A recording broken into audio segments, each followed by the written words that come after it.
This podcast is part of the Planet Broadcasting Network. Visit planetbcasting.com for more podcasts from our great mates.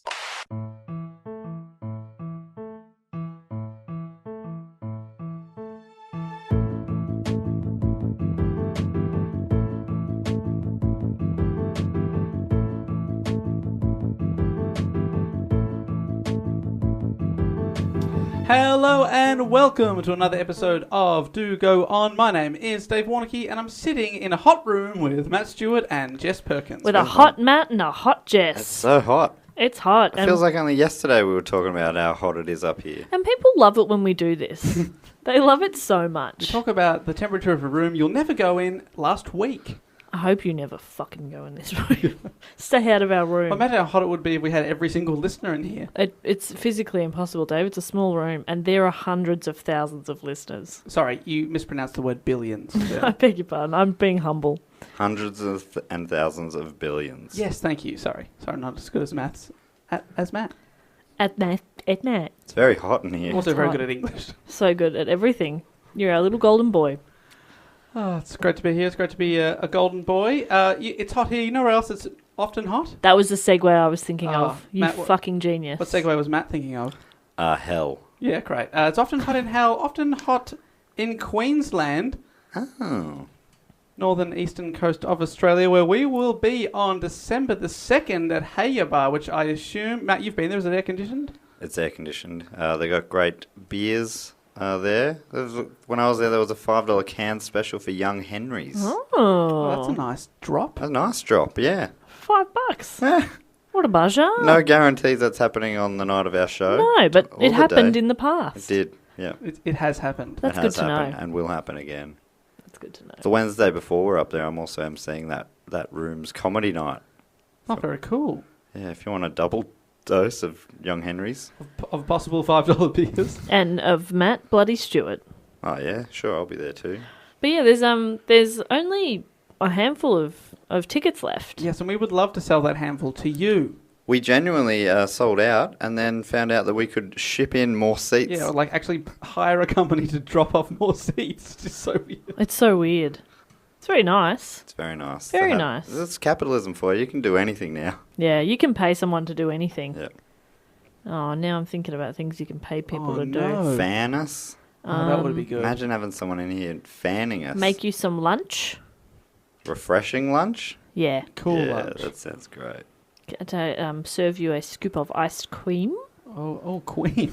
I don't know if I Don't know like about that baby talk. I but didn't say cream. I said cream. Let's go back to the tape. Queen. There it is. I dropped that back in. So long story short, here, if you are in Brisbane or you have the means to get there, December 2nd, please come out. The ticket link is in the description of this episode. And awesome. See you there. One other quick plug, which I've been plugging the last few weeks, is the amazing travelling comedy tour that I've been on. This week, on Thursday the 23rd, we're in Geelong, and on the 24th, which is Friday, we're in Ballarat. And you can find out more details about that at amazing.portablecomedy.com. Amazing.portablecomedy.com. That's great. There's a few dots in there. Can I use that? Well, there's 2 dots. Me saying it. Yeah. Yeah. Websites usually have, like, .com.au has 2 dots. Did I argue? You said so many dots. That wasn't a noteworthy amount of dots. How dare you? Hey, Matt, you got to get on my level here. We're Sass twins. True. All right. We that was can't good. let No, that was Dave good win. sass. That was very Yeah, good well, sass. amazing.portable.queem.com for all your queenie comedy needs. All right, Sass Queen. Sass Queen. You are the Sass Queen. Oh, gross. All right, Sass Queen, Jess Perkins, it is your report. Your turn to do a topic. I didn't write a question. That's all right. I'll figure it out. What are we? Episode 109. I know. I never do. Hang on. I'll just figure one out now. Hang on. We've been doing this for 2 years. I know. 2 years. Yeah, but do you want to change me? You know, if you want to, yeah, I do. Okay, I definitely do. But if you, while you're thinking of a question, love to say hello to Elliot, Ebony, Phoebe, Josh, and Zoe, who I met up in Canberra, our nation's capital. Oh. A bunch of listeners came up and said hello after the show, which was really nice. That is so awesome. And they definitely made me feel like we should go up there and do a live pod up there sometime, maybe. I should talk to you guys about that off the air. Jess, have you thought of a question? Yes. Who is Okay. one of Oh. the most successful Oh. British authors? Charles Dickens. Okay. Matt? It's not Charles Dickens. Okay. Roald Dahl. No, we've done him. Roald Dahl. We've done Roald Dahl. Oscar Wilde. No. More modern. Shakespeare. Is he an author We've of plays? Also done him. More modern. J.K. Rowling. Yeah. Okay. J.K. Rowling. That's amazing. So recently, you know, they've made that Great Mates group for podcasts Yeah. in our world. Maybe we should plug that just in case people aren't aware. Okay, great. So basically, if you're not aware, on Facebook, Levins, Planet Broadcasting, fellow legend, well, fellow legend. fellow Planet Broadcasting member / Dave just called himself a legend. But he also called us legends. Ah, yeah, all right. I'll take that. Well, 2 out of 3 of us are legends, and you make me legend by association. Anyway, you make me legendary. He's created a private Facebook group, which I say private, but it just means you have to click join to get in there. And it's for all the Planet Broadcasting mates, so all the shows you can chat about that are on our network. Yeah, I think it's called Planet Broadcasting Great Mates or Yep. something. Yeah, it's really cool. It's great. Anyway, there's a few thousand people in there already, so get on it if not. Oh, right. Okay. I just remembered why we went on this weird tangent. It's because people ask questions all the time there. It's my whole Facebook feed now is people's posts. But anyway, one of them was, if you had to drop one of these franchises, what would it be? Harry Potter, Lord of the Rings, Batman, Marvel Universe, Star Wars. And I'm like, oh, we've done a show on all of those apart from Harry Potter. Wow. That was this week. And here we are. That's crazy. It is crazy. And was Harry Potter the franchise that everyone voted to drop, and therefore we shouldn't bother talking about? People were saying Harry Potter a lot. I voted for Lord of the Rings, but I didn't. Maybe I didn't actually vote because I don't want to offend anyone. Sure. Certainly not in that world. God, Because no. there's some strongly held opinions and very friendly people in there. That's true. This is a golden hat suggestion, and this is suggested by Rowan Epstein. Ah, sweet. So these are almost like the death throes of the Golden Hat because we revamped it to make it a different thing, a monthly live video and amongst a few other things, a vote and stuff. This is on Patreon, but we told the people that were in the Golden Hat, the 9 people that were in there, that they get to choose one final topic. Yeah. And so he has chosen to do, well, his suggestion was J.K. Rowling and Harry Potter. Sick. So my focus will be mostly on J.K. Rowling and obviously like her writing Harry Potter. But I figured it would be, firstly, it would take a very long time and also be quite spoilerful if I were to then explain the plot of all 7 books. All right, quick spoiler warning. Harry Potter, a boy wizard. Oh my God, Matt. I haven't read it. I've got more to come. Actually, that was one of my questions. Have Has you... a pet owl called Hagrid. Have you... Have you guys read the books and / seen the films? I've seen the films. Not read the books? I've seen the books. Interesting. That doesn't answer the question. Dave? I have read the books and seen a few of the films. Right, okay, cool. But, yeah, I think the films ruined it for me because the film started coming out, and then when I went back to the books, I no longer used my imagination. I just imagined the actors. Right. And I hated that. Yeah, I remember getting upset that Daniel Radcliffe had blue eyes. Harry Potter has green eyes. Oh, that is disappointing. That is But so in my offensive. mind, he is Harry Potter. Interesting. But also, they were kids' books and they came out when I was quite an old man. Yeah, but I assume. that's no excuse. Okay. Also, they were kids' movies and they came out when I was an even older man and I still watched them. Yeah, true. I thought they got increasingly good. Would that Yeah. be fair?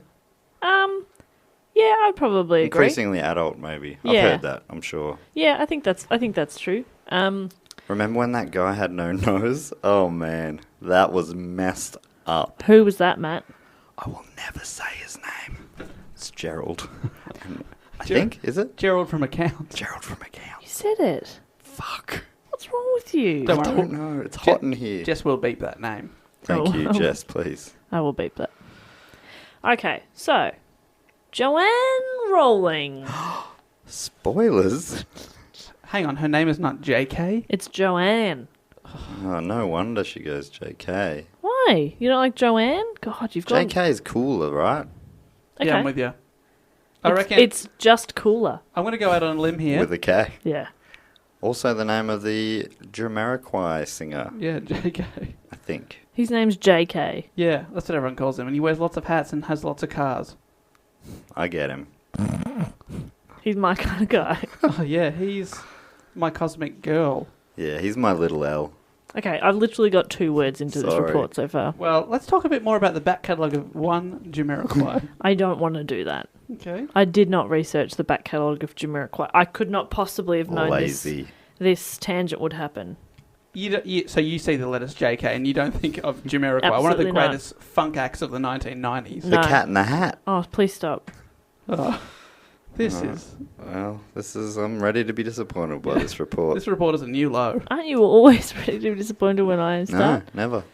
Okay, well, that's very sweet. If Anyway, any new listeners have, if we've gotten any new listeners based on J.K. Rowling, rolling. Or any listeners based on people that like Jamiroquai and have mistaken JK for JK they've Rowling. both definitely turned off now. And now we can begin. Great. So now Now that all those Yeah, losers yeah. have gone, that was a real test, and you passed it, guys. well done. Well done, you legends. Either that, or you've dropped your iPod and you can't find it. It keeps playing on speaker. Yeah. Oh, fuck! Turn and, it off. and you're at a funeral. Oh no. It's really embarrassing. Oh, this is awful. Sorry, Grandma. R.I.P. Oh. Anyway, Joanne was born on the 31st of July, 1965, in Yate, Gloucestershire. 10 months. Gloucester? No, Gloucestershire. Great. Sorry. Fuck. But you interrupted to tell her that she'd said it right. Which is 10 miles or 16 kilometres northeast of Bristol. Her parents were Peter James Rowling, who was a Rolls-Royce aircraft engineer. Wow, that sounds cool. That's pretty cool. And Anne Rowling, who was a science technician. That sounds cool. Also pretty cool. Her sister Diane was born at their family home when Joanne was 23 months old. Matt just flicked his phone off the table and caught it with his foot. That was one of the coolest things you've ever done. You are so cool. You are so cool. Yeah. Also, Can't deny it now. no feet on the table. Sorry, sir. Don't know why I said so. It's so hot. I'm not doing well. They're not doing well. Her sister Diane is just shy of 2 years younger than her. The family moved to a nearby village of Winterbourne when Rowling was 4. As a child, she often wrote fantasy stories, which she frequently read to her sister. And aged... Diane was like, please stop. Please stop. Please. These stories are childish. When she was 9, they moved to Church Cottage in the village of Tootshill. That's a bit cute. How would you say that, Matt? How would you mispronounce Tootshill? Church College. Nice. It sounds beautiful. Does sound Tootsel. Cottage, but okay. Church Cottage. That sounds like a made-up place, right? Where you go? Like, that's them leaving someone they don't want to follow, an old boyfriend or Oh, something. just going to Church Cottage in Tootshill, near Chepstow. Sorry, you just trailed off there a little. Did I? Yeah, Oh, sorry, I've just got yeah. my pen out now. If you want to Oh, give me no, that address it's again. Church Cottage. Okay, it's Tootsel. Tootshill. Just Okay. close to Wales. Okay, close to Wales. That should make it a lot easier. Narrows Thank it you.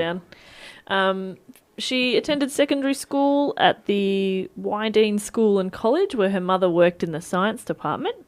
And Rowling said that her teenage years were quite unhappy. Her home life was complicated by her mother's illness. Her mum had multiple sclerosis, and a strained relationship with her father, with whom she is not on speaking terms still. So even as a teenager, they were not besties.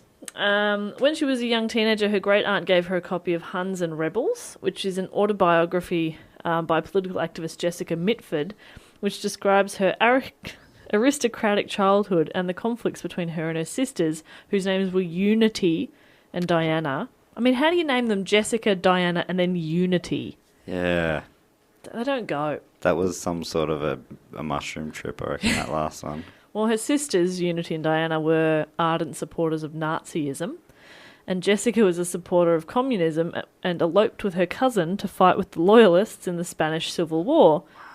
Diana grew up to marry Sir Oswald Mosley, the leader of the British Union of Fascists, and Unity befriended Hitler. What the who fuck? praised her as an ideal of Aryan beauty. Wait, who are these people again? So, when So JK's... A book about them. J.K. Rowling's been given a book. Oh, okay. I Were you missed a think- bit. I thought they were siblings or something. I'm like, how old is JK for starters? No, this is an And what is going on here? This is an autobiography written by Jessica I Mitford. did hear you say that. This story, Huns and... this story makes Harry Potter seem very tame and believable. I'm also just remembering how much JK Rowling's a legend. Right? She's really cool, right? She's very cool. Yes. And so this writer, Jessica Mitford, became Rowling's heroine. She absolutely loved her. She read all Her of drug of choice. She read all of her books. In an interview in 2002, J.K. Rowling said, "My most influential writer, without a doubt, is Jessica Mitford. When my great-aunt gave me Huns and Rebels when I was 14, she instantly became my hero. She ran away from home to fight in the Spanish Civil War, taking with her a camera that she'd charged to her father's account. I wish I'd had the nerve to do something like that. I love the way she never outgrew some of her adolescent traits, remaining true to her politics throughout her life. I think I've read everything that she wrote. I even called my daughter Jessica Rowling Arantes after her." So she was a really big influence of J.K. Rowling, which is really nice. Also, her name's Jessica, so she must be a fucking stone cold fox. Any arguments, boys? I'm pretty keen on unity. Interesting. Well, Hitler said Unity was a real Oh, babe. God. I've really painted myself into a corner here. He said she was the ideal of Aryan beauty. So yeah, sounds like Unity was a real fox. Good call. Sounds like the name of like a gladiator from the old 90s TV show. Let's hear it for Unity. yeah. In 1982, Rowling took the entrance exam for Oxford University, but she wasn't accepted, and instead she got into a BA in French and Classics at the University of Exeter. Been at Exeter. Have you? That's in Exeter. down in the southwest, I believe. Was there a pub down there? Yeah. Exeter. I remember a big cathedral. What's Did that you go fucking into the Devon? cathedral, or It's in did you just- Devon. did you just go to the pub? Devonshire. I went to, I walked past the cathedral Yeah. on the way to the pub. There we go. I had a great night out in Exeter. I bet Saying you that did. wrong. Were they playing NFL? American football?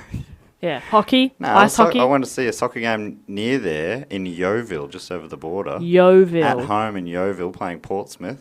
It was a pre-season game. It was sick. I want to live So in good. Yeovil. Yeovil was rad. They That's wore green awesome. and white hoops. Then still my favourite 4th division professional soccer team in You have a England. team in every league in the whole world. Yes. It's amazing. I'm It trying is. to. It's actually incredible. 4th division. Who's your 7th division team?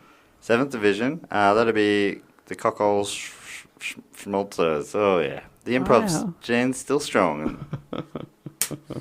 Gave him a low 5 for that one. Really should have said that town you said before. That would have been very funny. He should have said Daesh. Daesh.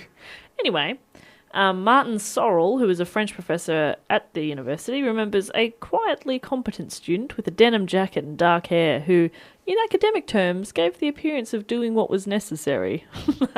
The Jess Perkins approach.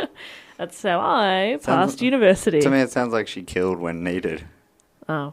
I will do anything necessary. Yeah. I will pass by any means Wow. necessary. Yeah, okay, I didn't quite read that, but I think you're right. So that's not She's the... saying that as she's Murdering. shivving her teacher in the back. I said, if you didn't give me a pass, Mr. Dickface. Mr. Which Dickface. was a weird name, but I think she used it in, It was in French. a later Harry Potter book. It's Defarge. Defarge. Okay? Come on, mate. Professor Defarge. G'day, Dickface. I get this every day, every year on day one. Change your name then. Change your name. If your name was Dickface, you'd change it. Defarge. Yeah, but it's Dickface, isn't it? Written down, it's Dickface. They never pronounce things Why am I so mad at a that. fictional character? Defarge. But I'm really mad at him for that. That's what JK does. She paints characters that he makes it. You believe they're real. Her Like character Hagrid development. the owl. Hagrid the owl. Hagrid's not the owl. Defarge the talking carrot. Defarge. Why is he a carrot? I don't know. There's a lot of It's a made up- magic land. Yes. You're right. Open your eyes and mind. Hey, I don't know if you're going to get across this, but at one point, there's it in the films, and I'm starting to think it might be Hagrid, but he's like a half giant, half human. That's Hagrid. That's Hagrid. Okay, great. The owl's name They've is got an owl. Hedwig. Okay, great. I was going to say, it would be confusing if they had an owl and a half giant, half human, both named Hagrid. They're not. Okay. Well, agree to disagree. No. That's correct. Okay. Okay, Jess. Anyway, so... And then they later in the movie showed what a giant looks like, right? Which is huge. Correct. Like, you'd step... So, where to believe that Hagrid's mum or dad was a human who fucked a giant who, like, he would fit... His mother was a giant. My God. So how did... So the dad must have crawled up inside the mum and jizzed... No, he used... Right, how did it happen? He used a cup. And threw it inside? He's good. Did he have a very good arm? Yes. Like, have you thought about the mechanics of that? Has that ever been brought up before? I remember watching that going, I've got so many questions. Turkey baster.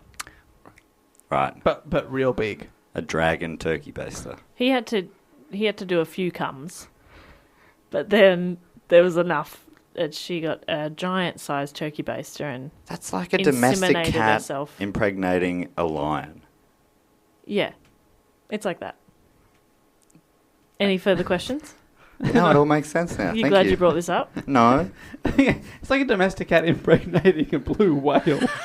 I'm talking about J.K. Rowling, and now you're talking about a man trying to fuck a giant. No, she talked about that. Yeah. No, she didn't talk about that. And she should have. No. She implied it, didn't she? No, it's a children's series.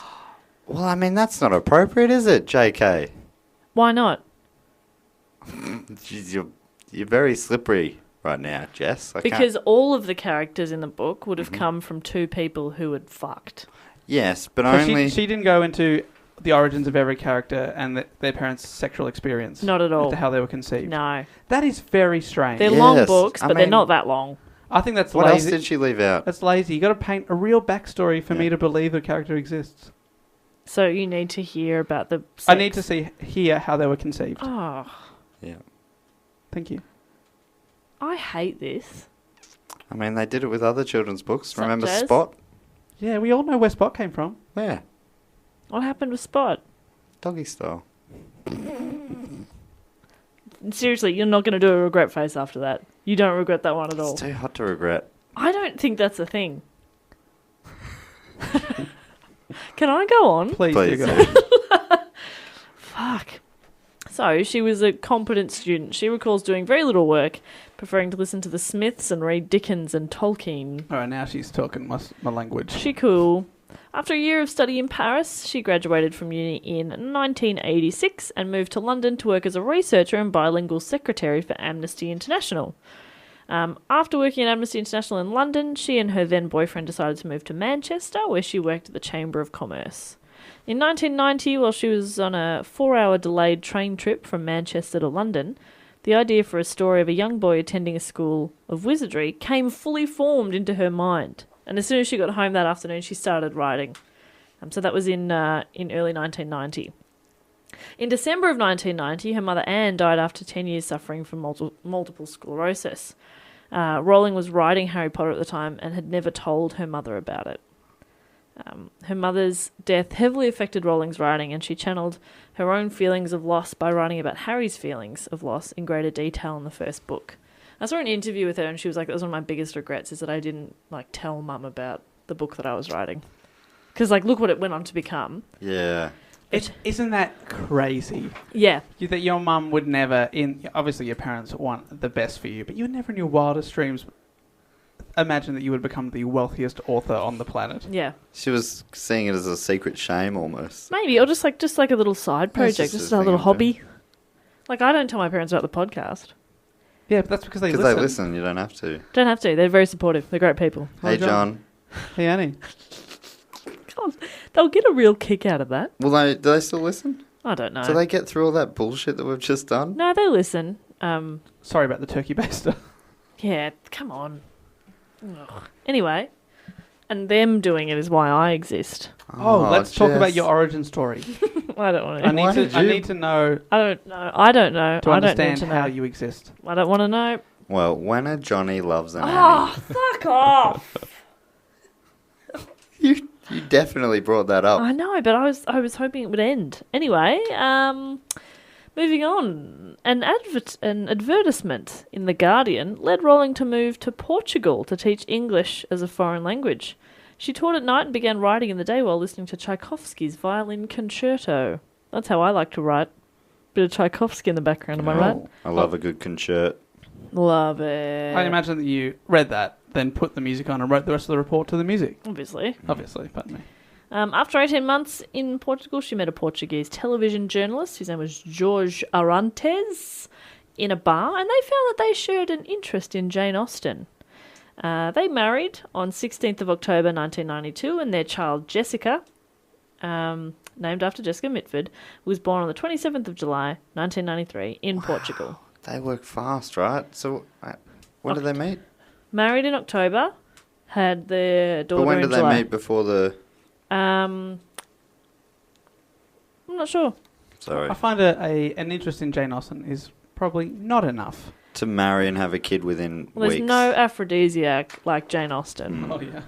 Oh, Mr. Darcy. No need for a turkey baster. Mm-hmm. I'm jizzing at a distance. Okay. Like high pressure jizz. Yeah. You know what I mean? No regret face for that one?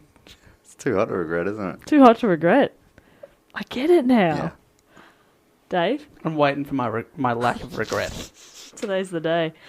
The couple separated 4 months later in November of 1993. Ha! Told you that Jane Austen wasn't enough to base the entire relationship on. And then the next month in December, Rowling and her then infant daughter moved to Edinburgh to be near Rowling's sister Diane. And they had not very much with them, but she did have 3 chapters of what would become Harry Potter in her suitcase. So 7 years after graduating from university, she saw herself as a failure. Her marriage had failed, she was jobless, she had a dependent child, but she described her failure as liberating and allowing her to focus on writing. Although during this period she was diagnosed with clinical depression and contemplated suicide. So she's saying that it was very liberating, but also she was clinically depressed, which Sounds is... like there's peaks and troughs. Yeah, and I suppose that's quite true. Her illness actually inspired the characters known as Dementors, which are soul-sucking creatures introduced in the third book.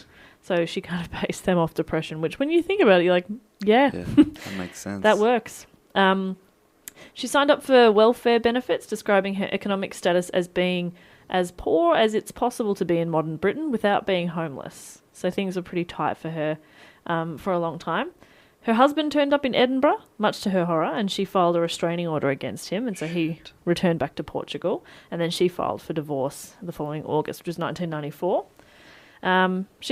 She began a teacher training course in August of 1995 at the Moray House School of Education, which is at Edinburgh Uni, after completing her first novel while living on state benefits.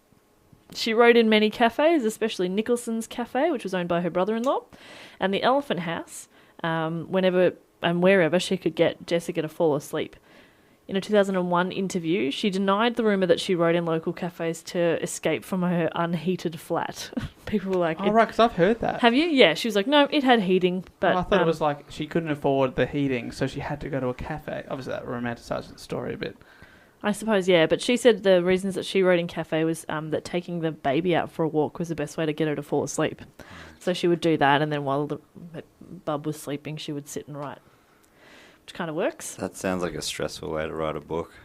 Like bits at a time. Yeah. Not knocking out a solid 6 hours here. It's like, all right, 15 minutes, the baby's awake. Yeah, Yeah, I guess so. take a while. But hey... That explains why in the book every third or fourth page is a crying baby. Because that did seem a little weird. It was weird that they adapted that into the film, too. Yeah, it was. Every few minutes. Eh, It'd be a crying baby. Well, they've got to be true to the text. You're right. that's true. You're right. Fans would have been furious otherwise. Yes. But where was the crying baby? In 1995, Rowling finished her manuscript for Harry Potter and the Philosopher's Stone on an old manual typewriter. So this whole time she'd been on a typewriter, or just the last bit? I don't know. I suppose I thought she was writing like in notebooks and stuff, but I assume you'd be sort of like writing down notes and then transcribing that into... She wrote it on a typewriter. This is sort of the early to mid-90s. Well, Computers that's were pretty... 95, yeah. Yeah, I think there wouldn't have been laptops then, I don't think. Oh, they'd be big ones, but she's also very poor, so Yeah, I think they would have cost Yeah. thousands. Yeah, they were very expensive and not all that accessible. So, and the Fulham-based Christopher Little literary agents agreed to represent Rowling in her quest for a publisher. The book was submitted to how many publishing houses do you want to guess? I'd love it to be one and just no one has regrets. They all rejected her, so there's more than one. It's something in the 20s, maybe 27. Lower. 12. Correct. Yes. How did you get 12? Dirty dozen, baby. How did you do that? Did you look at my laptop? No, I just Matt, did you look at my typewriter? I can hardly see through the delirium, let alone. Why? Why are you a bit delirious? It's very hot in here. Oh, is it? Have we mentioned that? Sorry. I was going to say I'm cool as a cucumber, but I started. Oh no, I'm so hot I can't I'm speak. melting. So yeah, they submitted it to 12 publishing houses, and all of them rejected the manuscript. A year later, she was finally given the green light and a £1,500 advance by editor Barry Cunningham from Bloomsbury, God, I hope he gets rich. which is a publishing house. The decision to publish Rowling's book owes much to Alice Newton, the 8-year-old daughter of Bloomsbury's chairman, who was given the first chapter to review by her father and immediately demanded the next. Oh, that's Wow, great. that is good. So they're like, we're on to a winner. Reminds me of that scene of The Simpsons with Kent Brockman and his daughter. And she's like, "That's boring. Do a story about my Dali," the new Malibu Stacy thing. And he goes, yeah. Well, you were right about the Berlin Wall. I love that. And although Bloomsbury agreed to publish the book, Cunningham said that he advised Rowling to get a day job, since she had very little chance of making money in children's books. He's like, yeah, we'll publish it, but hey, just a little FYI, I'd probably get a day job. Okay. Okay. Which is pretty funny now. Soon after, in 1997, Rowling received an £8,000 grant from the Scottish Arts Council to enable her to continue writing. So, To finish off this first one? No, to continue, I think, with the rest of the series, because they'd already agreed to publish, the publisher had already agreed to publish the first book. In June of 1997, Bloomsbury published Philosopher's Stone with an initial print run of 1,000 copies, 500 of which were distributed to libraries. Oh, imagine a first edition of that. Yeah. How much do you think that might be worth now? Ooh. 10,000. £10,000? More. Really? 20? Between 16 and 25,000. Those So copies. Poons. Poons. So that's what, like double? My bloomin' aunt. That's crazy. Which I believe is a phrase in England. Might not be. Bloomin' aunt. I reckon it probably is. So it was published in June, and 5 months later the book won its first award, which was a Nestle Smarties Book Prize. That sounds like a colouring competition. It does, doesn't it? Good on She you, submitted in every comp available. Yeah.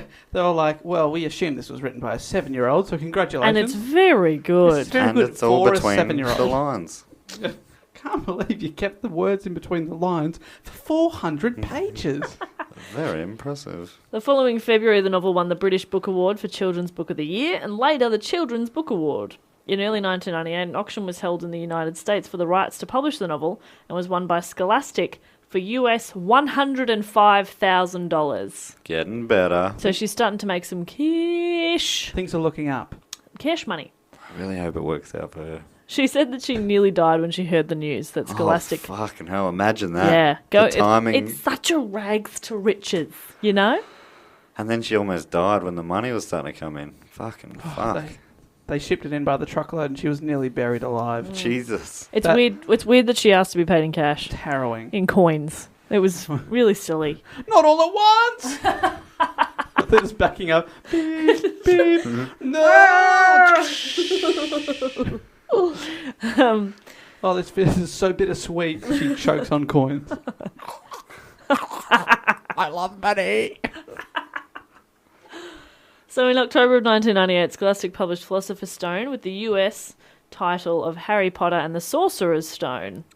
I don't know why there was that much change, but she now regrets that change and would have fought a bit harder for it not to be changed. So their movies and everything are called the Sorcerer's Stone? Oh, I'm actually not sure. It was Philosophers here. Yeah, I've never definitely. heard Sorcerer's Stone. I just remember that, like, suddenly 30 was 13 going on 30 in America. I had a... 13 going on 30, right. What about... Is it, like, I don't want to be rude, but Do things need to be spelled out a bit more to Americans? What's a philosopher? Sorcerer? I love it. Well, no, that doesn't. Yeah, because sorcerer would be a more obscure occupation. I would have thought. Yeah, philosopher. So maybe they needed a bit more obscure in Harry America. Potter and the Magic Land of Magic. Ooh, this sounds fantastic. Harry Yeah. goes to a school. Slow down. Oh no. You've lost me again. So many of our listeners are American, and we love you all so much. Guys, You you're the big- good ones. You big dummies. You know what philosophers are, not like the rest of your country. Maybe that, but maybe you'd be like Harry Potter and the Philosopher's Stone. Reading that, you're not thinking magic, whereas Sorcerer's Stone, you're thinking It does say magic. that's a magic. That says magic. Magic. I reckon that would have been Cool. what someone said in a meeting one time. They probably had... Philosopher's Stone doesn't say magic. Sorcerer's Stone, that says magic. Then call it. Sparkle Magic fingers. hands. Magic hands, yeah. So but they probably would have done like some sort of focus group or something on this. Yeah. Yeah, Focus, probably, Hocus Focus group. Yeah. And at the end they were like, why don't you just call it the Hocus Focus group? And they nearly did. Harry Potter and the Hocus Focus group. I reckon it would have been a hit. Focus Pocus would have been better. Sorry about that, everybody. You know, you make those split-second decisions, and, you live the rest of the podcast with regret. Hocus Pocus Focus. Look, Jess, if I could just stop you there. This is obviously a rag to riches story. We're starting to get a bit of the riches. But while we're still on the incline, if I could just jump in and tell the good people that are listening to this that this episode is brought to them by the fantastic people at WordPress. That's right. Every day, millions of people go online to search the interwebs. What? It's very futuristic, this little advertisement, so strap in, everyone. Dave, I'm sitting on the edge of my chair. I was genuinely Oh, dear. zoning out of the report. And this has got me right back in. Hook, line, and sinker. Matt, you've got a business. Jess, so do you. But does your business have an online web presence? No, we're working on that. Your business needs a website. Why not get creative? Create a website on WordPress.com. And Why? whilst you're there, head over to WordPress.com/dogoon for a 15% off any plan. And at the same time, you get a sweet website and you help out the little old Do Go On team. Dave, I mean, are you qualified to be talking about websites? Have you visited any or have any first-hand experience? I don't know if I'm willing to just take your word for it. Well, don't take my word for it. Take Jess's word for it. Jess, how do you feel about WordPress? I feel very positively about WordPress, and I've visited upwards of 10 websites in my life. Well, I can beat that because I've been to 11. Wow, I've been a 9, but I'm still trying. And there's a good chance that some of those websites were WordPress.com websites. Bloody hell. That is right, because 20% of all websites run on WordPress.com. That's billions. That is hectic. Absolutely billions. So if you want to get started today, this is the serious bit. You get 15% off any new plan purchase if you go to WordPress.com/dogoon. Then you get to create your website, find the plan that's right for you. One more time, WordPress.com/dogoon for 15% off your brand new website. WordPress.com/dogoon. But only if you find the one that's right for you.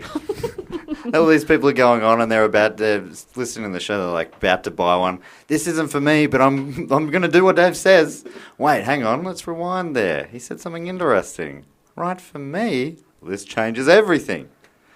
Delete. Bumhouse.com was not for me. ×3. I also had .com.au, .net.au, and also .bum, which is it's an underutilized Bumhouse.bum? bum. Yes. Oh, I love it. Love it. I love that. I love JessPerkins.bum. JessPerkins.queem. .bumqueem. No, bumqueem is not good. Why are you on this, Jess? Why are you on this bumqueem website? Why is Everything there cream okay? on your bum?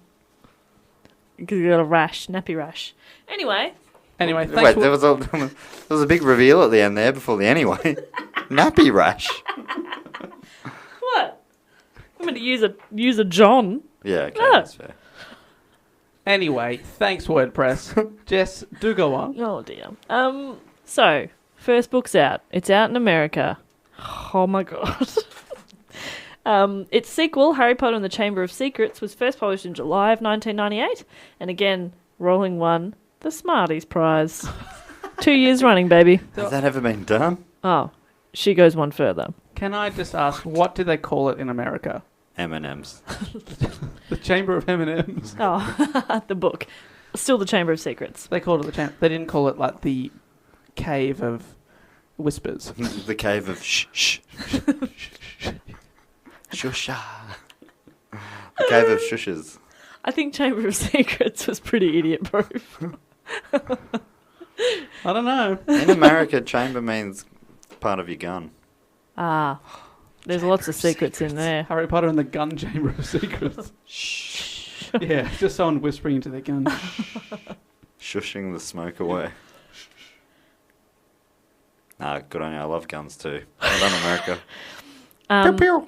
In December of 99, the third novel, Harry Potter and the Prisoner of Azkaban, won the Smarties Prize. What? 3 in a row? That made her the first person to win the award 3 times running. This is so good. She later withdrew the 4th Harry Potter novel from contention to allow other books a fair chance. That is good. To allow other 6-year-olds to win the colouring competition.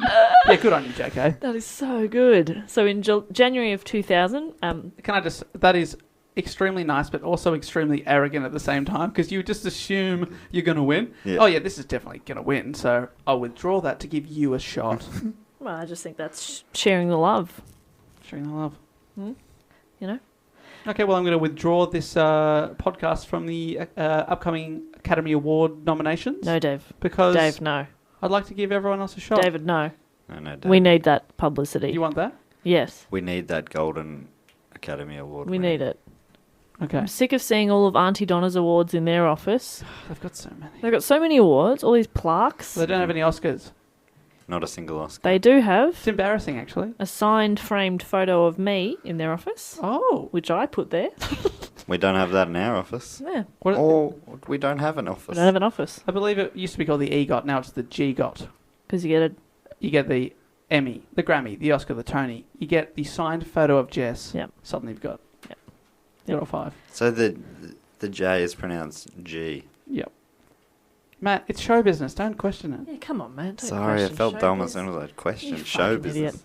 Anyway, the 4th book, Harry Potter and the Goblet of Fire, was released simultaneously in the UK and the US. Harry Potter and the Big Cup of Flame. The flaming cup. Yeah. Flamey Cup. Flaming cup. In brackets, do not drink from the cup. It was released in the UK and the US on the 8th of July and broke sales records in both countries. 372,775 copies of the book were sold in the first day in the UK, That is so many. almost equaling the number Prisoner of Azkaban sold during its first year, which was the book before it. So it's building. And in the US, the book sold 3 million copies in its first 48 hours. 3 million. So that was So that was in the times where people were lining up. I vaguely remember that. It was Yeah. on the news. People were lining up for the bookshop to Yeah. open. It's such a. I always loved the lineup to get something that you could walk in and get the next day. Yeah, it's crazy, isn't it? Yeah. But with a book or something, that makes sense because you don't want spoilers or something. But what about a phone? You don't get phone spoilers. Yeah, true. It's ridiculous. Yeah, Get or- a fucking life. Or you get a bugs get fixed in the early months. Exactly. They work out the first people get their credit card details stolen, and then the second people don't. And I want that experience. I would love to have my credit card details stolen. Just putting it out there. All right, Dave, give us your credit card number. I know a pretty easy way for that to happen. Well, I want to make them work for it. Yeah, great. Rowling was named Author of the Year in the 2000 British Book Awards. Author of the Year. How many Smarties did she win?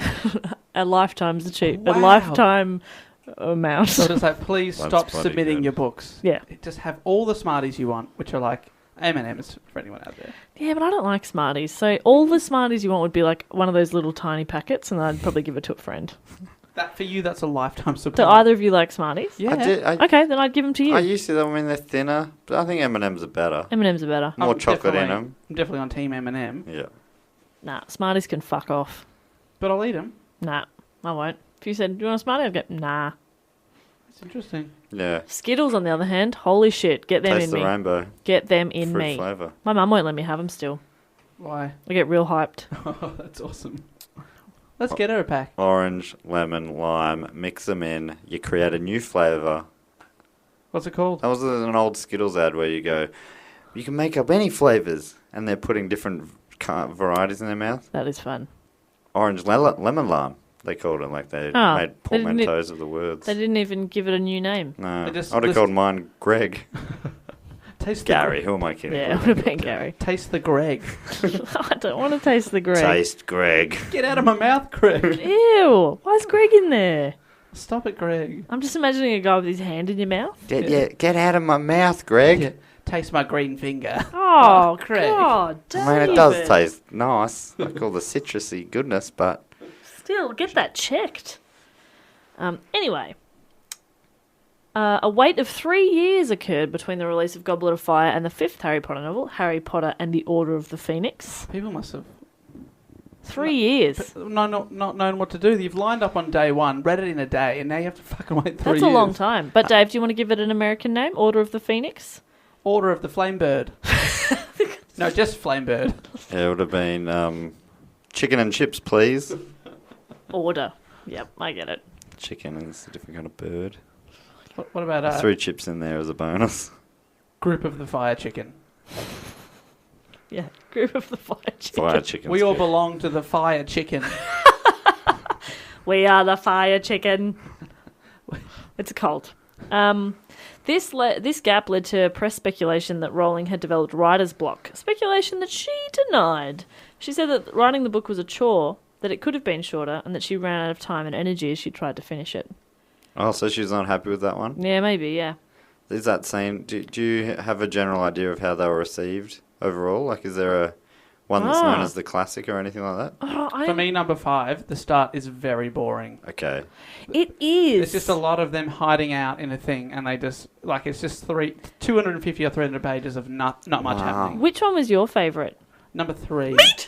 That's really good. The Prisoner of Azkaban. Yeah, Sirius Black. Yeah, he's really cool. He's so cool. I like that Really movie, cool. I think. And Which Lupin? is the... I fucking love Lupin. Yeah, the Wolfman. Yes. Great. Because I get... Yeah, because Anyway. But also it's got Jobby in as well. Is that one? Jobby. Billy Connolly's Jawbear. Jobby. We Jobby. Dobby. We I Jobby. was about to correct you to Gobby, and I thought I was not being funny. Dobby. You mean Gobby? I was going to say that. Gobby. No, Gobby? No, it's Dobby. Dobby. Yeah, that was heartbreaking. Spoilers.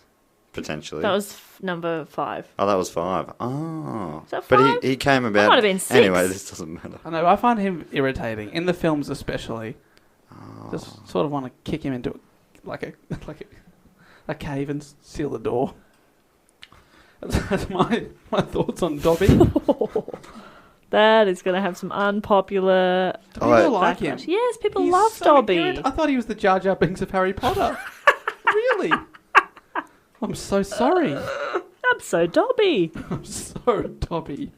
Anyone who feels offended, I will personally give a copy to... Oh my God. David, stop talking. That is an overpromise. I'm going to keep going. The 6th book, which is Harry Potter and the Half-Blood Prince. Dave? Harry Potter and my dead shit brother. It was released in July of 2005. It too broke all sales records. It sold 9 million copies in its first 24 hours. In 2006... How many? Sorry, I zoned out. How many the number? So again? 9 million in the first 24 hours. That's fucked up. Harry Potter and the anemic vice president. Half-Blood Prince, you went to vice president. That's Americanizing Because he's not it. quite the king. Yeah. I get it. Oh, you know. I follow your logic there. Good job. So it was year by year for the first 4, then a 3-year gap? Yep. Yeah, so that makes sense that people be like, what the fuck's And going also, on? they start getting way thicker too. Right. They're huge. But the first 3 are quite thin. I wonder if she considered just splitting them up then in the later ones. They would have just gone forever. Yeah. Like, that series would have been like 10 books long. And her publisher would have been like, that is awesome. Yeah. Please, can true, we do that? True. And people would have lapped it up for sure. And what, have the movies started by this stage? When did the movie... Because there were still books coming out while movies started, Yeah, right? that's right. Yeah, there so was. the first movie came out in 2001. I'll talk about the movies in a sec as well. So where were the books at in 2001? Good question. The I was just wondering if that 3-year gap she was spending any time thinking about the movie, like getting that developed or anything as well. By the time the first movie came out, I think the first 4 books were done. Right. Yeah, right. And then there was that gap. So that totally makes sense. She was probably thinking about the movie a bit. Maybe. I can't speculate on what she was thinking at the time, to be honest. That is a very good point. But I also can't prove you wrong, so Thank you. yes. So definitely I'm right. Let's make the assumption that you're right. I like that rule. The title of the 7th and final Harry Potter book was announced on the 21st of December 2006 as Harry Potter and the Deathly Hallows. Scary Forest. Harry Potter and the Scary Forest. Ooh, so scary. Oh, no. That's good. So Hallows is like a forest. Like, I don't even... What's that in reference to? Oh, well, I only remember... The only other place I remember it is that movie Shallow Hallows. No, that's not right. Shallow Hell? What's Jack the- Black film? No, what am I thinking? The one with Johnny Depp in it. Which is that's the one where he's got a headless horseman? And that's a Hallows? Johnny Depp and the Headless Horseman? The Deathly film. Hallows. Is there a movie No, called The Deathly yeah, Hallows? the Harry Potter and the Deathly Hallows. Okay. Hallows. We're back to where we started, aren't we? To hallow is to make holy or sacred. I like Scary Forest. I'm just going to stick with that. Yeah, I Scary like it. Forest is great. And in the Americans context, will it like works. Americans will love it. Trust me. I'm going to re-release all the books. We won't tell them that they're not new books, and I still think we'll sell a few million before they catch on. This is a fun little fact. In February of 2007, it was reported that Rowling wrote on a bust in her hotel room at the Balmoral Hotel in Edinburgh that she had finished the 7th book in that room on the 11th of January 2007. Wow. She wrote that on a She wrote it on a bust in the hotel room. That's kind of cool. Like J.K. Rowling like a finished real her book party, here. huh? That's very cool. Harry Potter and the Deathly Hallows was released on the 21st of July and broke its predecessor's records as the fastest selling book of all time. That's because it's the final one and people wanted to find out what happened before anyone realized. Exactly. I remember my girlfriend at the time was one of those people that lined up to get it. And You dumped her shortly well, after. I went out that night. I went out that night to see a band play, and she was like, "I can't come. I've got to finish this." Wow. She read it in one day. Yeah, and I judged her for that. It was a big book. Yeah. But people really set aside some time. Yeah. I don't know if I love or hate that behaviour. I'm not quite sure. Well, I feel like you'd do it for something else. If not a Harry Potter series, maybe you would do it for something else. Just... Well, with the final Poirot episode, that Oh was my out God. for many months before I watched it because I didn't want it to be over. Oh, that's so cute. I wanted to savor it. I bet you did. Oh Little yeah, cutie it's called pants. Curtain, and it is a dramatic finale. Can I just say? Oh, Don't give anything away. spoilers. Yeah, I remember last time you got I crucified bet for... they'd buy some curtains. Knew it. I bet the curtains did it. Is that it, Dave? I can't Oh my God, you've got it. Okay. This ruined The everything. curtains did it. So yeah, the book sold 11 million copies on its first day of release in the United Kingdom and the United States. The book's last chapter was one of the earliest things she wrote in the entire series. So she knew how it was going to end from the beginning. That's very cool. Right. So a lot of the other stuff in the middle she maybe sort of worked out as she went, but she had a pretty good idea of where it was going. Yeah. Which For is quite pretty a cool. while, the owl's name was Hagrid. Yeah. Quite But some by, time. but by the end, you knew it wasn't going to be called Hagrid. Yeah, because it was going to be confusing because the big guy was also named that. Do you remember the final chapter? It was the flash forward. Yes, it's when... I don't know, are we allowed to say this? Yeah, I guess so. Spoilers. It's been out for 10 years. Spoilers. Yeah, true. If you don't want to know this, flip forward a couple of minutes. It's when Harry and his little gang are taking their kids to the station to drop them off to Hogwarts for the Yeah, first so time. it's sort of like, I think it's 10 or something years later. So it's like the next generation. No, it must be much longer They than called it 10 Harry years Potter later. the Next Generation. Next gen. Degrassi Junior High. Do you reckon she'll ever do that? Cash in and Right, the next. write more? I don't know. I think she's kind of said no. She's done with it. She'll die and someone else will, I guess. Maybe. Yeah. Um, What Is about that- yeah, I wonder if Harper that's Lee possible. to Kill a Mockingbird? Yeah. Someone sort of possibly forced her to publish something just before she died. Yeah, that's fine. Something apparently a lot less good. Yeah. I started to read it, got mad at something that happened in the plot, and stopped reading. I was on a plane sitting next to David Quirk, and I read something that I didn't want to read, and I went, oh! And he went, what's wrong? I said, nothing. And I closed it. It was on my iPad. I closed it. I just sat there grumpy. You Yeah. closed your iPad. I closed my iPad. Wow. I folded it in half. I broke my iPad. That's why David Quirk, great comedian, was asking you, what was wrong. Yeah, because I snapped an iPad. Nothing, David. Leave me alone. Anyway. So 10 years has been since the last one. Wow. Amazing. Harry Potter is now a global brand worth an estimated $15 billion, and the last 4 Harry Potter books have consecutively set records as the fastest selling books in history. The series, totaling 4,195 pages, has been translated in whole or in part into 65 languages. My uncle has a copy of the first one in Latin. Did your uncle speak or read Latin? He was studying Latin at the time. Wow. And did he get anywhere with the studies? Do you reckon he could have a crack at reading and understanding it? Well, the problem... Yes. I'm just going to say yes. Incredible. I'm so impressed. Yeah, and you're right to be. In October of 1998, Warner Brothers purchased the film's rights to the first 2 novels for a 7-figure sum. So... That's in the million. Million plus. So the movies were pretty... I've got like a list here of sort of when they came out, and they were fairly consecutive. So like 2001, the first one, and 2002, the second one, both directed by Chris Columbus. Then there's a couple of years, 2004 for the next one, and that was directed by Alfonso Cuarón. Great name. Don't know him. Don't know anyone. The next year in 2005 for the fourth book, that was by Mike Newell. And then the last 4 movies were all directed by David Yates, and they came out in 2007, 2009, 2010, 2011. So they were sort of like Yatesy. Fairly close and just like banged them out. But that's 10 years that all of the cast and everything were working together. Wow. Yeah, right. Really consistently. So those kids literally grew up together. That's crazy. It is 10 years. Wow. That's such a long time. I guess I never really thought about it quite like that. And I don't think there would have been that much of a break between filming. You know, you'd sort of have a bit of a few months off and then you'd be back to it. You know? A weird way to grow up. Yeah. They seem to have all... Yeah, none of them seem crazy, do they? No. They don't seem weird, like a lot of child actors turn out to be. I think one of them did turn out to be hot. Harold Hogbottom. Ron Weasley. Neville Longbottom is who you're talking about? Yes, he did have to... He had to pretend to be ugly. Oh my God, he's a babe. Not that there's anything wrong with being ugly. I'm certainly one of those people. Hey. Oh, no, I'm not. Hey. I'm just saying I'm allowed to. If you want me to tell you you're good looking, I will. I will look you in the eye and I will lie to make you feel good. I don't want that. I don't want to feel good. He's fishing. He wants us to tell him he's beautiful. Well, you've got me hook, line and sinker.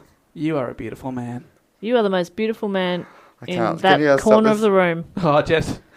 Good. Very good. Very well stepped around there. Thank you. I wouldn't want to lie to him and say he's the best looking man in the room. That's for sure. That's for sure. I just like having a win by default. Like I'm the best looking woman in the room at the moment. Can't argue with that. Cannot argue. You can't. So that's Won't fun. argue with that. Thank you. I choose not to argue with Very that. good. So Warner Brothers took considerable notice of Rowling's desires and thoughts when drafting her contract. One of her principal stipulations was that the films be shot in Britain with an all-British cast, which has been generally adhered to. There's a few sneaky Americans in there. Who? Get them out. I don't know. I'm trying to think of the cast, and I think they are mostly British. Are there? Who else is there? There was an American owl playing Hagrid. Yeah, that was it, yep. An American owl played the giant. So yeah, you're right. She also demanded that Coca-Cola, who was there was a big race to tie their products to the film series. So there's all these different big brands who like wanted to be, I suppose, sponsors and the official soft drink of Harry Potter. Exactly. Yeah. So drink what Harry drinks. Coca-Cola. Coca-Cola won that, but she insisted that they donate $18 million to the American charity Reading is Fundamental, as well as several community charity programs. So she's like, yep, you can be part of Harry Potter, I suppose, but you have to make this huge donation. Wow, it's commendable. Which is pretty cool. The first 4 films, as well as the 6th, 7th and 8th, so only the 5th one was missed out, was scripted by Steve Kloves. Rowling assisted him... Klovesy. She assisted him with the writing process, ensuring that all of his scripts didn't contradict future books in the series. So he's kind of writing for what has already been published, but she's making sure they don't allude to anything. Right, so she had to keep whispering, just don't kill Harry. He was like, oh, God. Wow. Get the rubber out for Oh, eraser out for that was one. going to be the big finish. Yeah, kill him at for the the end of the first fifth movie. one. Rowling actually told Alan Rickman, who played Severus Snape, and Robbie Coltrane, who played Hagrid, Not the owl, the other Hagrid. Okay. certain secrets It's about... confusing, isn't it? She actually told them certain secrets about their characters before they were revealed in the books, so they could sort of have an idea of Yes. what they were playing, so that's kind of cool. What kind of secrets is she telling? Snape, you know the big Snape twist?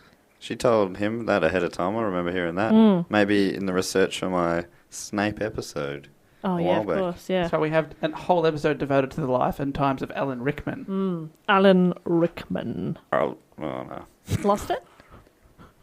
Potter. No. Not bad. Potter. that was- Oh, there it is. Potter. No. Mr. Mr. Potter. It's not terrible. It's pretty good. Fuck, it's hot. Stop it.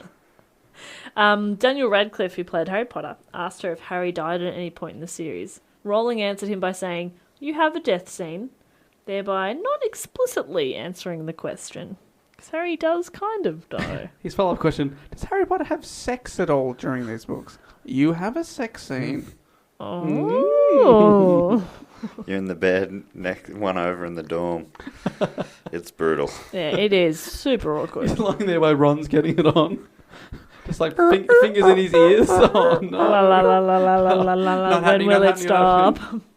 Apparently, director Steven Spielberg was approached to direct the first film, but he dropped out.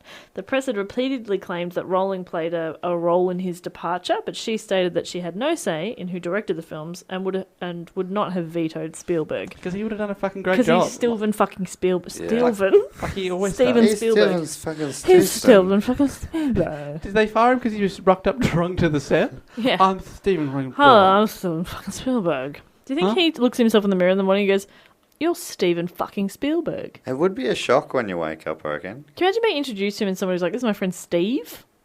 Hey, He'd just be Stevie. Steve. Spielsy. Spielsy. Rowling's first choice for the director had been Monty Python member Terry Gilliam, but Warner Brothers wanted a family-friendly film, and they chose Chris Columbus. Like he's going to just add like a flying dick or something in the background as a cartoon.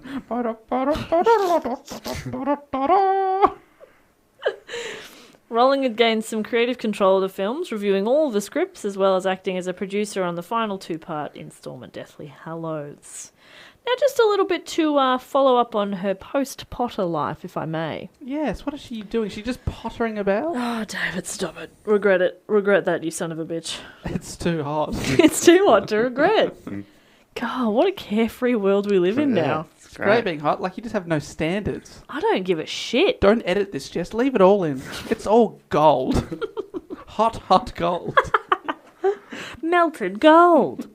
In 2004, Forbes named Rowling as the first person to become a US dollar billionaire by writing books, the second richest female entertainer, and the 1,062nd richest person in Oprah the number world. one? Oprah one? Oprah number one? Oprah number one is what you're saying. Am I correct? Yeah. Forgot to put a question mark at the end. But also, Oprah number one? it was just running into one word. Sorry. Oprah number one? Like, what's that, Maddie? You hot? Yeah. You be hot? A little bit. I know. Cool him down with some cream.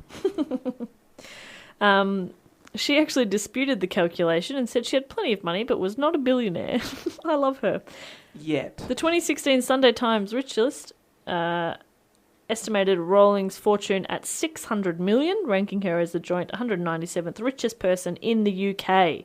But back in 2012, Forbes removed Rowling from the rich list, claiming that her $160 million in charitable donations and the high tax rate in the UK meant she was no longer a billionaire. That is so embarrassing. That's right, she gave away too much money to charity so that she was no longer a billionaire. And Forbes criticised her for it. What a So American. dumb bitch. You idiot. Criticise her or just took her off the list No, they wouldn't have for criticised. accuracy? Giving away They millions would've of been- dollars. Look at this idiot. She was a billionaire, but she's not anymore because she Imagine. helped people that aren't billionaires. I bet all the people around the Forbes office would have been... All the billionaires around Forbes' office Yeah. making hundreds of millions of dollars a year. Yeah, oh yeah. You don't... There's millions and billions in magazines, as we all know. They're taking off. On December 26, 2001, Boxing Day, she married Neil Murray, who's a Scottish doctor, Muzza. in a private ceremony at her home. They had 2 more children, David Gordon Rowling Murray and Mackenzie Jean Rowling Murray. In 2012, it was announced that Rowling was set to publish a new book targeted at adults. In a press release, Rowling said that her new book would be quite different from Harry Potter. So that was in the February. In April, Little Brown and Company announced that the book was titled The Casual Vacancy and would be released in September of that year. In its first 3 weeks of release, The Casual Vacancy sold over 1 million copies worldwide. I've never heard of it. Oh, you haven't seen that one? No. Is that a movie as well? No. Oh, sorry. You haven't seen the cover. I think they've made a series out of it, though. Publicised. Or made, I think. Yeah, right. But yeah, it was quite a big deal because it was J.K. Rowling again. Was it meant to be good? Read it. I haven't read it, but I think I've heard good things. Yeah. I think I have. My mum said it was good. Oh, there you go. Dave's mum. Dave, She's a librarian, children's librarian, so she loves Harry Potter. Could you retitle it, please, Dave? The Casual Vacancy. Do not bother reading this if you're expecting Harry Potter. In 2007, during the Edinburgh Book Festival, author Ian Rankin claimed that his wife spotted Rowling scribbling away at a detective novel in a cafe. He later retracted the story, claiming he was joking, but the rumour really persisted, with a report in 2012 in The Guardian speculating that Rowling's next book would be a crime novel. How can you tell a genre from the way someone's Scribbling. Exactly. He's like, I'm kidding, relax. In April of 2013, unrelated, Little Brown published The Cuckoo's Calling, the debut novel of an author called Robert Galbraith, whom the publisher described as a former plainclothes Royal Military Police investigator who had left in 2003 to work in the civilian security industry. The novel, a detective story in which a private investigator unravels the supposed suicide of a supermodel, sold 1,500 copies in hardback, which later reports actually stated that this number is the number of copies that were printed in the first run, while the sales was actually about 500. So it only sold about 500 copies, and received acclaim from other crime writers and critics. A publisher weekly review called the book a stellar debut, while the Library Journal's mystery section pronounced the novel the debut of the month. So they're like, this new writer is great. What a fantastic debut. But didn't convert into sales. And how many Nestle or Smarties awards? That's a good point. Not that many. Because Adult Smarties awards. That's children. Yeah. India Knight, who was a novelist and columnist for the Sunday Times, tweeted on the 9th of July 2013 that she'd been reading The Cuckoo's Calling and thought it was good for a debut novel. In response, a tweeter called Jude Caligari said that the author was Rowling. Knight queried this, but got no further reply. So then she gets Richard Brooks, who's arts editor of the Sunday Times, who begins his own investigation. After discovering that Rowling and Galbraith had the same agent and editor, he sent the books for linguistics analysis, which found similarities, and subsequently contacted Rowling's agent, who confirmed it was Rowling's pseudonym.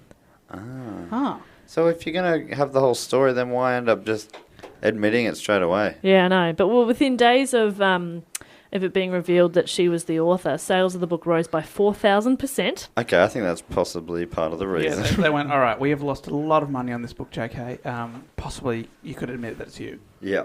Yeah. She wanted to see... Well, and maybe she wanted to find out what people thought. Yeah, that's right. I think that could be a big part of it, because you get an honest review. Yeah. People saying, this is great. This is a great crime book. Exactly. That's what you want to write. And that's what happened. And they had to print another 140,000 copies to meet the demand.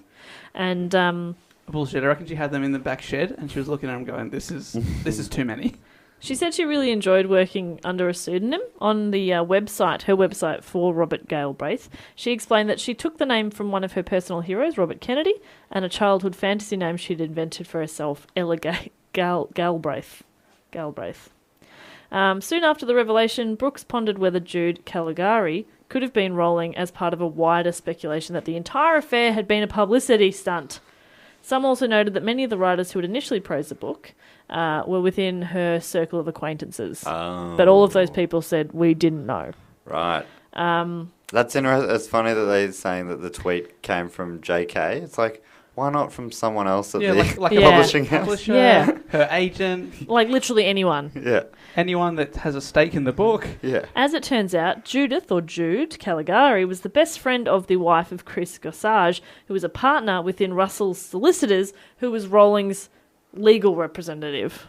So somebody went home to his wife, said, "Oh, she's released a new book," Right. and then she told her best friend, who then fucking tweeted it. But Don't do tell Jude anything. But do you think JK was so she wasn't in on it? Oh, she wasn't in on it. They ended up Jude. like they Loose lips, Jude. she was mad at the her legal representative, and they had to apologise and make like a donation to a charity To Coca-Cola. to Coca-Cola. All evens up. So a few other things that she's done.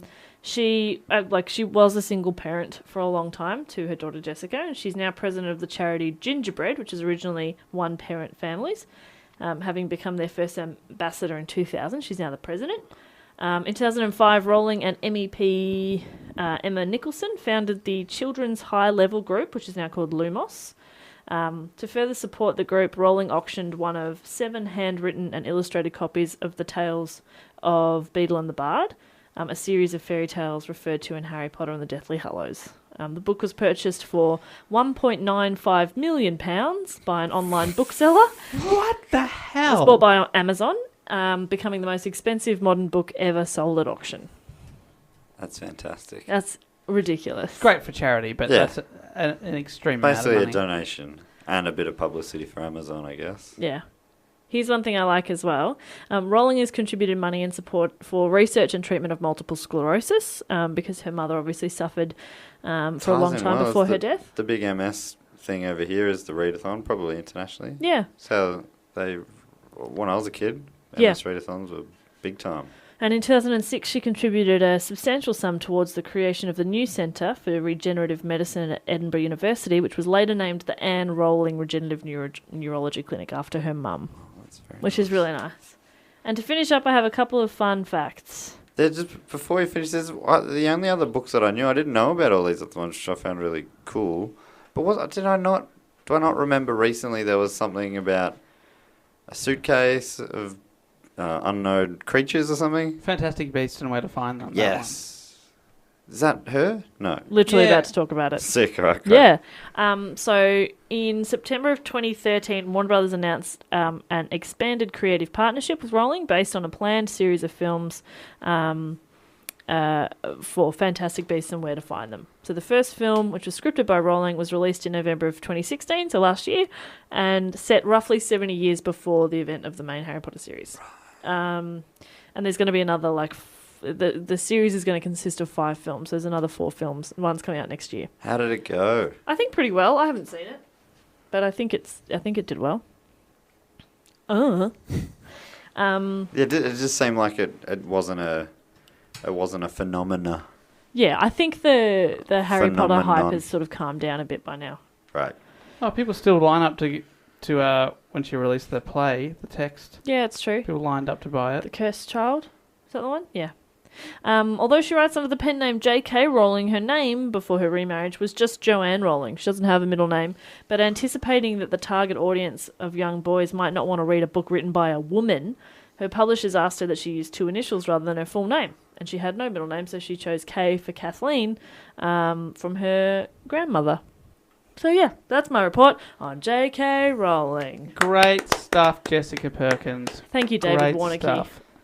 I've just looked up Fantastic Beasts and Where to Find Them. It grossed $800 million, so it did That did very quite well. Yeah.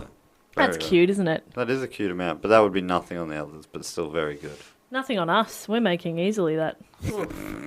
Per episode. $800 million. If you would like to contribute to our $800 million fund, head over to patreon.com/do-go-on. And we would now like to thank everyone that supports the show through Patreon, because it actually keeps this little pod ticking along. And we'd like to specifically thank some people by name that contribute to our Patreon.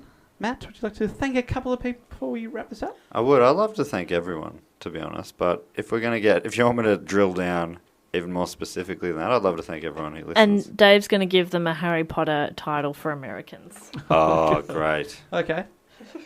Perfect. All right. That's awesome.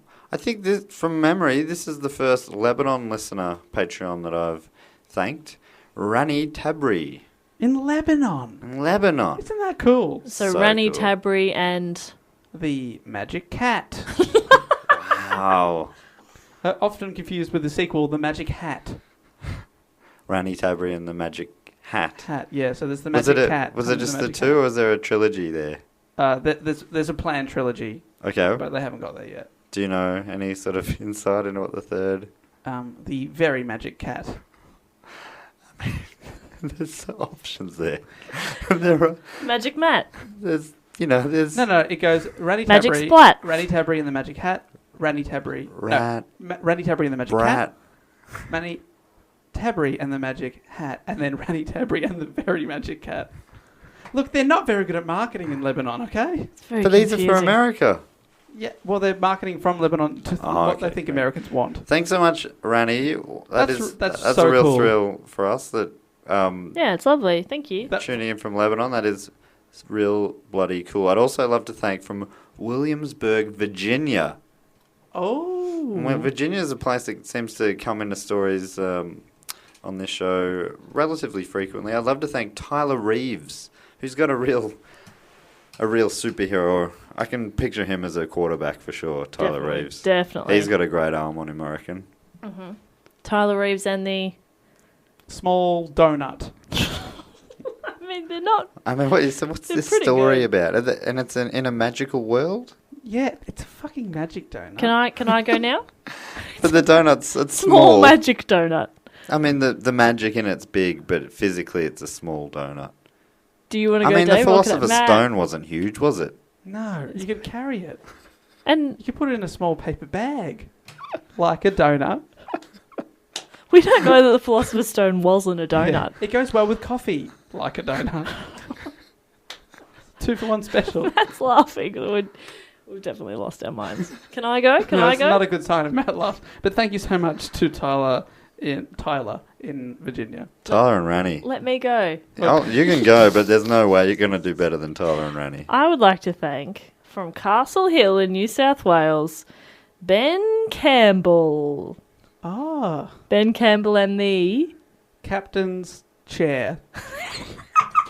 That's pretty Pretty good. good. That's That is pretty The good. I captain's mean, he chair. lives in Castle Hill, and you found no inspiration there. Oh, okay. Captain of the castle. Yeah. Every castle Matt, needs a captain. Every That's castle true. needs a captain. and every very castle true. needs a chair. Yeah. What else are you going to do? Stand all the time? All Look, right. I feel quite foolish. Good. I hope you've learnt your bloody lesson. I would read that book. Thank you very much to Ben and So he's in Castle Hill, New South Wales. Castle Hill, New South Wales. Really cool. Cambo. And I would also like to thank from Yinna in Victoria. Do you know where Yeah, Yinna is, nah. mate? You've been a lot of country stuff. I have. I'm not familiar with I'm not familiar either, but that does not stop me from thanking our good friend Matt Dennis. Matty D. Good on you, Matt. And the Matt Dennis and the... butterfly kisses. Oh, that's fucking cute. Is that the eyelash thing? Yeah. When you kiss someone with your eyelashes. I love a butterfly kiss. Give me one. I'm Oh. too sweaty. Don't come Yeah, this not close, now. please. I stink. Please don't come near me. Well, I'd like to thank. All right, how about you guys get one each here? Okay. Jess, you can do this first one. This person's also from Richmond in Virginia.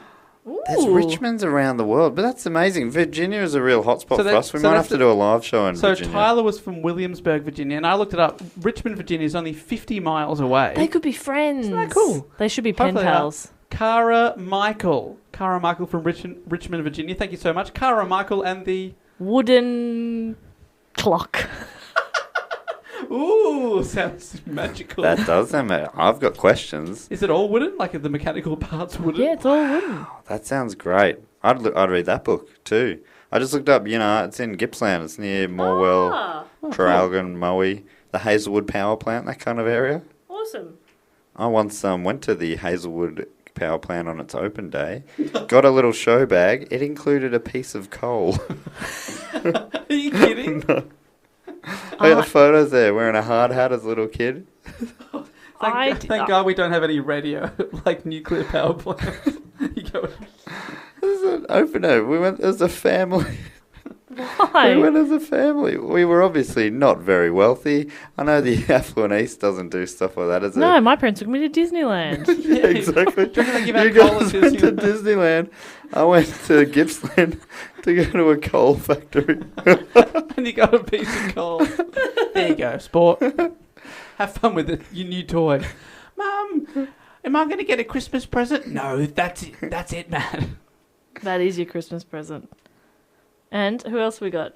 Finally, from Adelaide, a place that Matt is going to be hitting up early next year for the Fringe Festival. Yes. I would like to thank Cass Edwards. Thank you, Cass. Cass Edwards, Matt, this is you. Cass Edwards and Cass Edwards and the Frog of Fire. the Frog of Fire. Oh man, that was pretty close to a real Harry Potter. That, to be honest, I don't think they'll get it.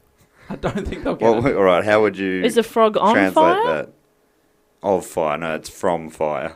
Oh. I'd call it. It was forged. Then it should be frog from fire. Then It was otherwise- forged in the depths of hell. Cass Edwards and It's an evil frog. Cass Edwards and the Hot Toad. The hot toddy. The Hottie Toddy. That's it. We've just sold 1 million copies in America, guys. Bloody Gotta hell. be Well good. done. Gotta 24 be hours. good. Thank you so much, Cass Edwards. I hope someone draws all those covers up. Dave, I hope Oh. that person is you. If someone did all the Harry Potter covers with the new titles, that would be pretty cool. Just putting it out there. We're making requests now for fan art that we want. Yeah. If you could also draw me as a bodybuilder, Yeah. but only send it to me, that'd be great. That's just for Tinder Need profile. a Tinder profile and a bit of self-confidence all wrapped in one. So, thank you. It's so hot. It is so hot, guys. If you'd like to contribute to our Patreon, how about we make a Patreon goal where we buy a fucking air conditioner Oh, that'd be and nice. stop complaining? That would be so good. That'd be great. But thanks again for listening, and of course to the man Rowan Epstein, one of our faithful Patreon people, for suggesting Harry Potter. If you want to suggest a topic, just like he did, do go on pod@gmail.com, always open, and do go on pod, or at do go on pod, at do go on pod, I should say, for Instagram, Facebook, and Twitter. We're all, follow us on those. We try to post stuff on there regularly. I think we're going to try and streamline the hat, so it's just going to be like a form online somewhere, but we'll post that somewhere soon and probably update you on that maybe next week. Yeah, that's coming soon. It's going to be good for everyone. Especially me, who I'm sure I miss people's suggestions, which makes me feel incomplete. Good. We'll never recover. The pod's ruined. Get Right, out. Well, we've got to go chastise Matt a bit more about this. But until next week, thanks for listening, and I will say goodbye. Later. Bye.